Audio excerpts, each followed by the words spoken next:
Hello everyone, welcome back to another episode of Technologyglance.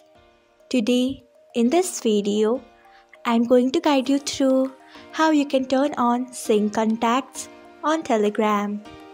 So, let's get started. Firstly, open Telegram app in your device. Then tap on three lines icon. Next, tap on settings. After that, tap on privacy and security. Next, scroll until you find sync contacts. Then turn on it by tapping on it.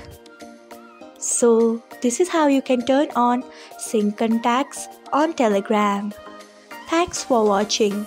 If you found this guide helpful, we would love it if you hit the thumbs up button below. We upload great new tech tutorials like this one every day, so do not forget to subscribe to our channel and hit the bell icon so that you'll never miss another update.